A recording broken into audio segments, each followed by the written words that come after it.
When I was a kid and first started playing Pokemon, my first Pokemon game was Pokemon Sapphire, so I missed out on Pokemon Red and Blue, but more importantly for this video, I also missed out on Pokemon Gold, Silver, and Crystal. I was always familiar with Brendan and May since they were the protagonists of my first Pokemon gen, and Red, Blue, and even Green are so well known and iconic to Pokemon. I knew about them even though I had never played their games, but I never really knew much about Ethan, Silver, or Kris, and even less about Lyra.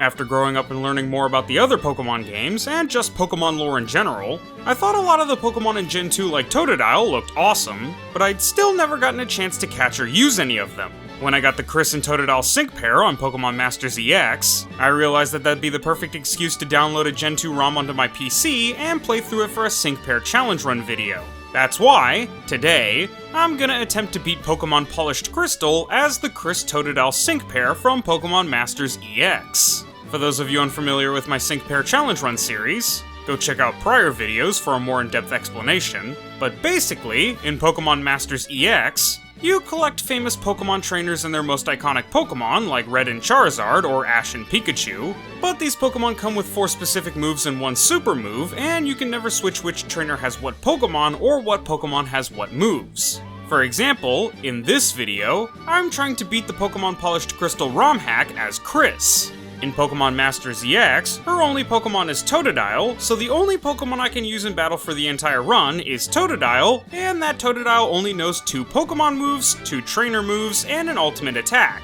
Totodile can use Waterfall and Mega Kick, which are the 2 Pokemon moves. Kris can use an X attack on Totodile, or use a move called Pick Up the Pace, which is like an X speed and a dire hit rolled into one. And Totodile's ultimate move is just a generic water attack until it evolves into Feraligatr, at which point its ult becomes Aqua Tail. That means, for this run, our only Pokemon is Totodile. Totodile is allowed to evolve completely. Its only moves will be Waterfall, Mega Kick, and, when it evolves into Feraligatr, Aqua Tail. And finally, the only items we can use in battle are X Attack, X Speed, and Dire Hit. Also, we're only allowed to use 2 of each per battle, since that's how it is in Pokemon Masters EX. That's pretty much the long and short of it, so let's get to the run. First, a quick heads-up display update. In addition to my available Pokemon moves listed on the bottom of the screen, I'll also be showing my progress in the bottom left-hand corner. To start the run proper, I choose Kris as my player character, name myself Kris, and begin the first day of my Pokemon journey through this new and improved Johto region by heading to Professor Elm's lab to choose my starter Pokemon.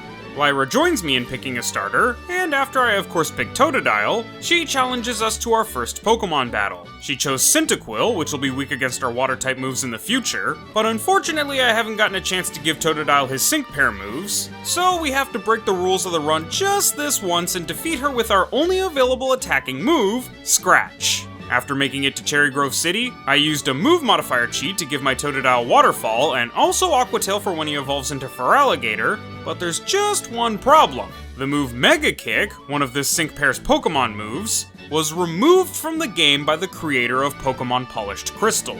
That made it a bit difficult to, use the move. I decided to try to approximate it as closely as possible, just so that we wouldn't have to go without it. Mega Kick is a physical attack normal type move that has 5 PP, base power 120, and 75% accuracy, so I decided to go with Crabhammer. Crabhammer has higher PP at 10, so not much higher. It has slightly higher accuracy at 90%, but it makes up for it with slightly lower base power at 100, and it's a physical attacking move. There's just one major difference. It's a water-type move. Why did I pick a water-type move? Well, that's because Totodile has a special ability in Pokemon Masters EX called Water Shift. This passive skill turns all normal-type moves Totodile knows into water-type moves, meaning that Totodile's Mega Kick is a water-type move, making Crabhammer a better fit. Now with our Totodile with all of its moves, nothing can stop us. Well, except for a Pokemon with the Water Absorb ability or the Dry Skin ability, since all of our moves are Water-type, but what are the odds of us having to deal with that? In any case, I make it past the next couple of routes and get to Violet City, where I complete the Kabuto puzzle, defeat all the sages in Sprout Tower, challenge the Elder and sweep through his team pretty easily despite his Bellsprout's type advantage because of my level advantage, find Faulkner in the Dark Cave, and then challenge my first gym leader. We're up against the flying-type gym leader Faulkner, who leads with Pidgey. None of his mons have any moves that are super effective against me, so I just use Mega Kick to one-shot Pidgey and the following Hoot Hoot. I might have been a bit more concerned at the prospect of missing if they had any super effective attacks, but since that isn't the case, I take a gust from Faulkner's Ace Pidgeotto, hit it with a Mega Kick, it tries to roost to recover health, and I finish it off with a one-shot crit Mega Kick. Crabhammer has a special effect that Mega Kick doesn't have, its increased chance to crit, but I just pretended like that was the increased crit chance from Kris's Pick Up the Pace move and just never used any actual dire hits throughout the entire run. That was of course a pretty easy battle, being that it was the very first gym leader, and following that, I start on my way to the next gym and even evolve my Totodile into a Croconaw. But as I'm clearing my way through all the trainers on the following routes to increase my level advantage in order to make up for my only having one Pokemon, I come across this trainer with a Wooper that has Water Absorb, meaning I can't hurt his Pokemon with any of my moves. That's okay, I'll just go around him and avoid him. Surely there won't ever be a situation where I can't do that, right?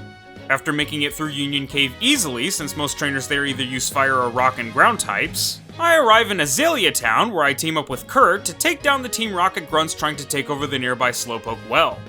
After clearing out all the Rocket Grunts easily thanks to a 10+ level advantage on even their strongest Mons, I took on Executive Proton, and though I took his Zubat out in a single Mega Kick, his Quillfish proved to be much sturdier.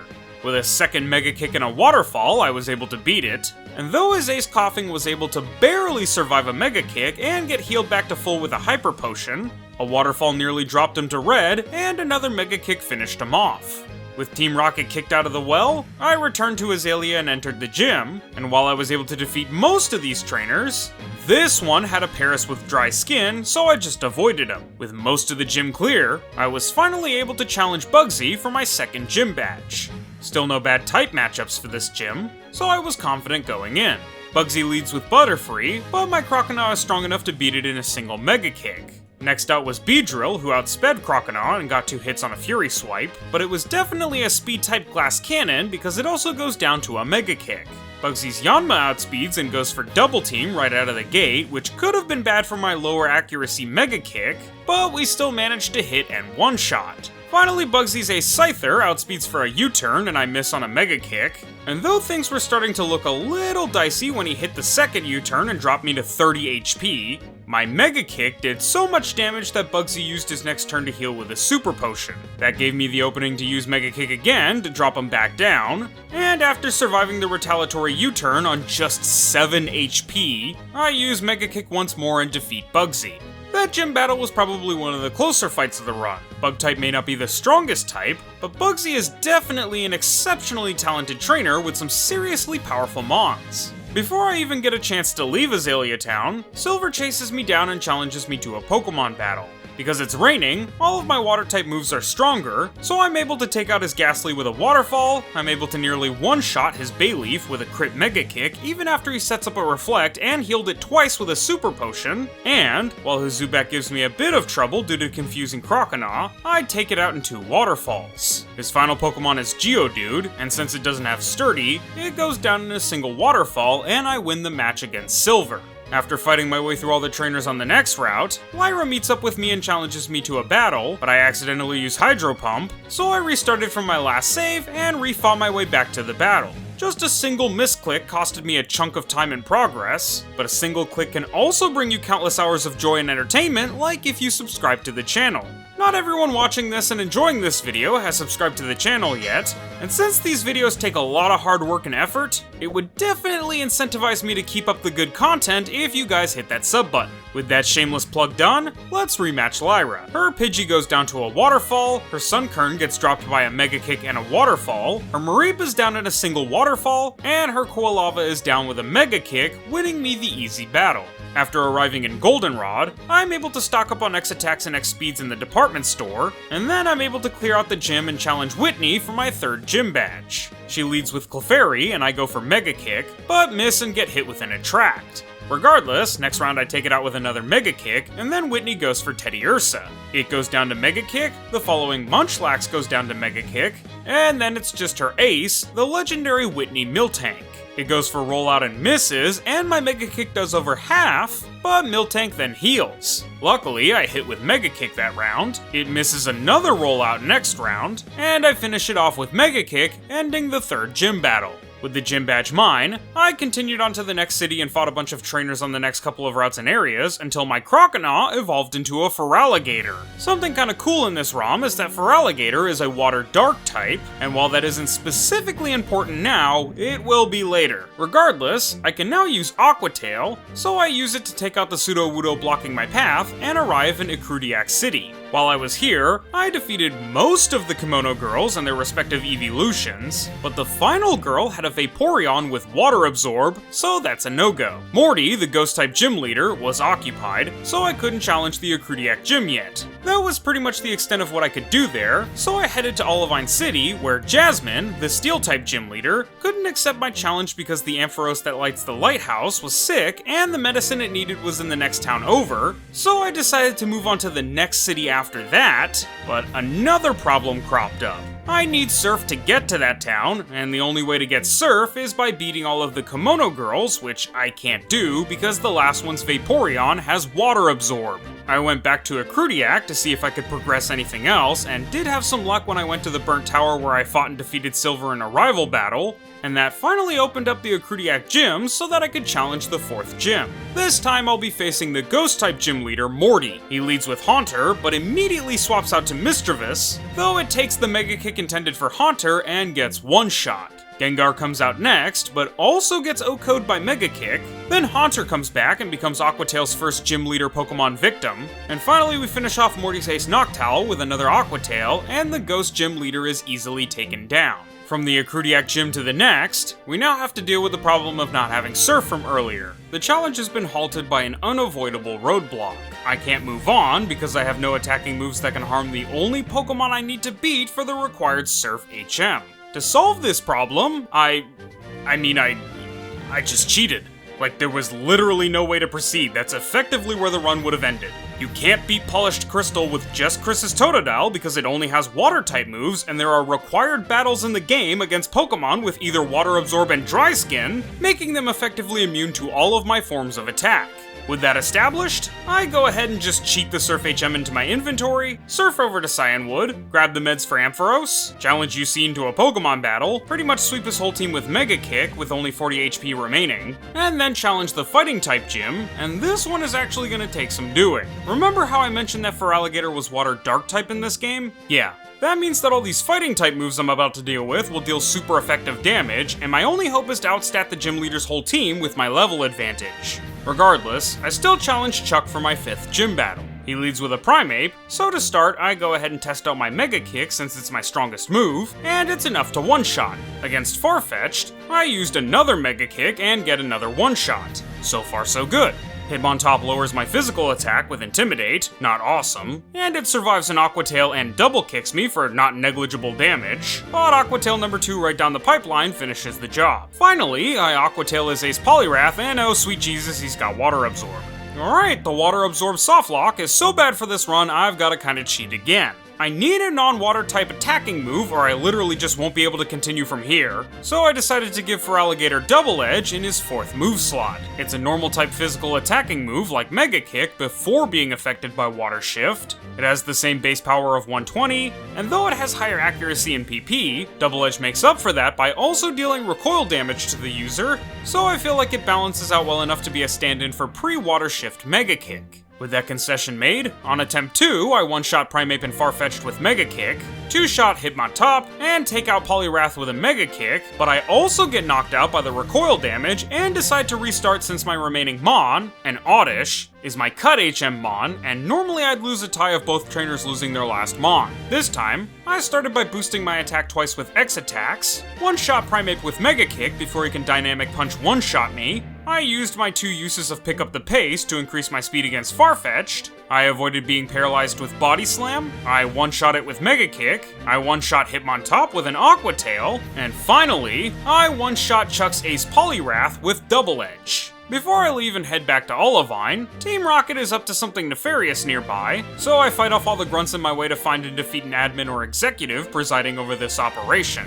But right before I reach the head honcho, I'm stopped by a familiar pair of rocket grunts. Jesse and James are easy enough to beat as per usual. I two-shot their Wheezing with Waterfall, their Victory Bell goes down to 2 Mega Kicks, I take out their signature Wobbuffet with 2 Waterfalls, Arbok gets knocked out by 2 Aqua Tails after a miss, and finally, last but not least, their iconic Meowth blasts off again from my last remaining power point of Mega Kick.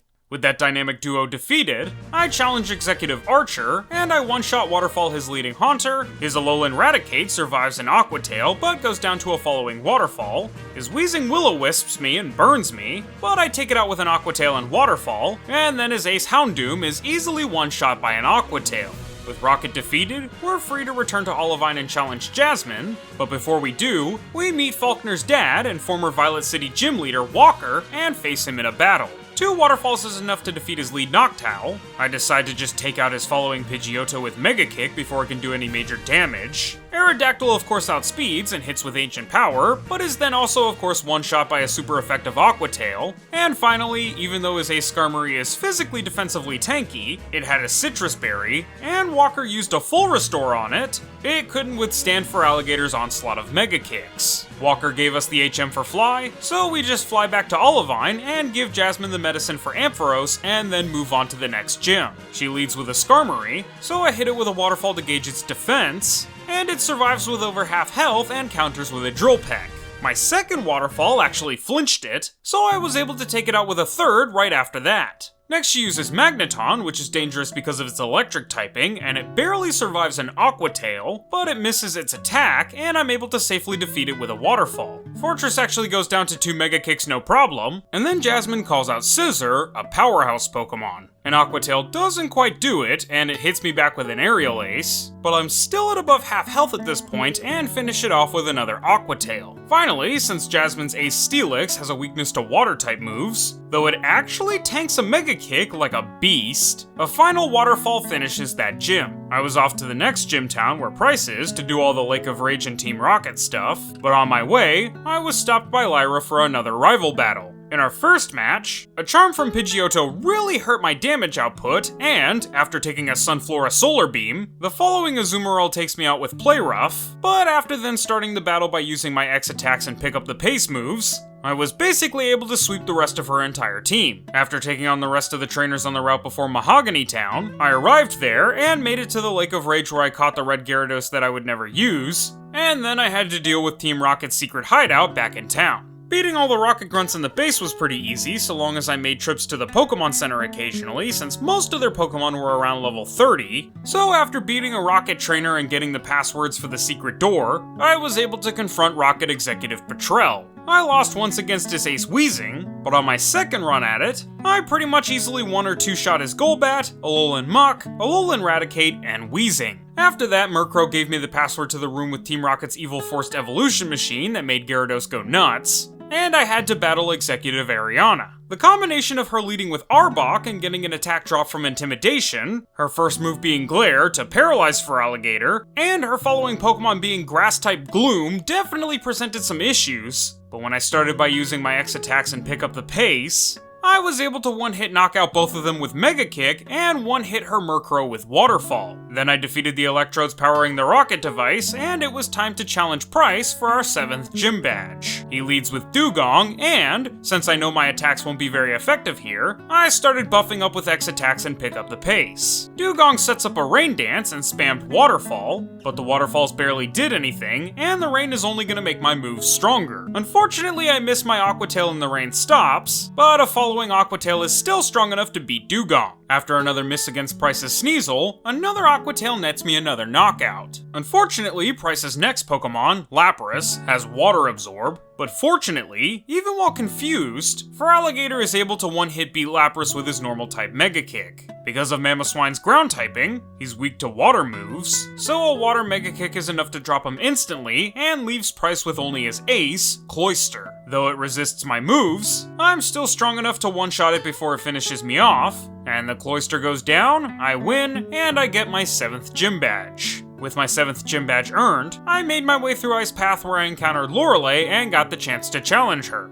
She was a tough opponent that beat me a ton of times, but on the winning attempt, I started with Pick Up the Pace in my X attacks, one-shotted her Glaceon with Mega Kick, one-shotted her Jinx as well, two-shotted her Cloyster with a Mega Kick and Waterfall, did the same thing to her Slowbro, one-shot crit her Water Absorb Lapras using the normal Mega Kick with the recoil damage only leaving me with 14 HP, and finally I took out her Dugong with a Mega Kick. Having one Pokemon means that my opponents typically have an effective health pool of a couple hundred, maybe even over 1,000 from all of their Pokemon, whereas I only have the less than 200 HP from Feraligatr, so if I'm not one-shotting most everyone, I'm probably not gonna win the match. With Lorelei and the rest of the trainers in Ice Path defeated, I made it to Blackthorn, cleared out all the trainers in the surrounding area, and then flew back to Goldenrod to deal with Team Rocket once and for all. Again, with most grunts having Pokemon at level 30 to 35 and my Feraligatr being at level 65, trudging my way through them was more monotonous than challenging, but when I reach Executive Petrel, I'm able to beat his Coughing, Golbat, Alolan Muck, Wheezing, and Alolan Raticate to get the basement key. On my way there, I happened to find and battle Dark-type Gym Leader Piers from Galar, but I guess you were supposed to fight him way earlier because he was super weak. After spending the small fortune I've amassed so far on X attacks and X speeds, I take on Silver for a rival battle. He leads with Golbat, I set up with X attacks and pick up the pace, I one-shot with Waterfall, he calls out Magneton, I crit with Waterfall and one-shot, he calls out Meganium,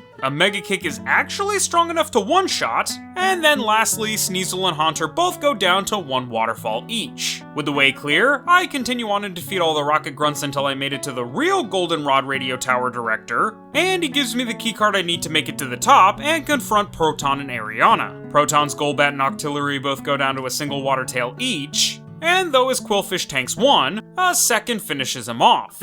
Wheezing was just tanky enough to take an Aqua Tail and then get healed from it, but it's unable to withstand repeated Waterfall spam, and I beat Proton. I beat another grunt between Proton and Ariana, and then I face Ariana herself. Arbok is back at it again, intimidating and paralyzing Feraligatr, which allows her Vileplume to destroy me, but on the run back, I set up with X attacks and pick up the pace first, and that allows me to sweep her whole team, including her Honchkrow Anchor.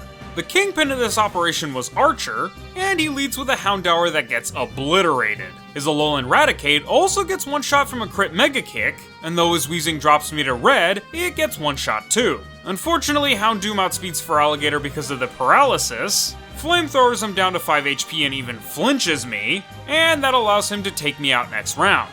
Losing to a fire type? Embarrassing. This time I went to a Pokemon Center after beating Ariana, and, well, Archer didn't stand a chance. Without the paralysis to contend with, everyone went down easy, I beat his final Gengar, and that was that for Team Rocket's plan. The Goldenrod Radio Tower Director gave me the clear bell, so I made a pit stop to Akrudiak and caught Suicune. That'll be important for a different run. While leaving the tower area, I was confronted by another gym leader from another region, the fairy-type gym leader Valerie from Kalos, though she's originally from Johto, so that makes sense. Her lead Clefable goes down to a Mega Kick, her Azumarill requires 2 Mega Kicks to beat, Togetic only needs 1, her Sylveon gets crit 1-shot, and finally Mr. Mime goes down to an Aqua Tail for a little variation. Finally, I'm able to make my way back to the final city of the run, Blackthorn, and fight the final gym leader for my 8th and final gym badge. The fight was on the tougher side since Claire leads with Gyarados that intimidates me, and then she follows with Ampharos who can destroy me with electric type moves, but after a bit of trial and error, I start by using all of my trainer moves and then I one-shot both Gyarados and Ampharos. Ampharos has Static, which can paralyze me, but I get off scot-free this time. Claire's following Dragonair has Thunderbolt, but I outspeed in one shot since I'm not paralyzed. Yanmega's normally fast enough to outspeed, but my 2 pick up the pace uses allows me to blitz and KO. Her Anchor Kingdra is dangerous since it's powerful and resists my moves, but by the grace of God Almighty, I crit with the Mega Kick and one shot, which was really my only way of winning since I'm pretty sure any of Kingdra's moves there could have one-shot me. After taking the Dragon Masters challenge and being found worthy, I acquire my final gym badge. Elm calls me back to his lab for a Pokemon battle, so I head back before going on to Victory Road and face him. He leads with Ambipom, but it goes down to 1 Mega Kick. His Heracross also goes down in 1 Mega Kick, and Elm's next 3 Pokemon are the 3 starters. So as you can imagine, Typhlosion gets bodied, Meganium takes some doing, and Feraligatr puts up a good fight, but goes down swinging. Lastly, Wigglytuff goes the way of everyone else, and is done in by Mega Kick.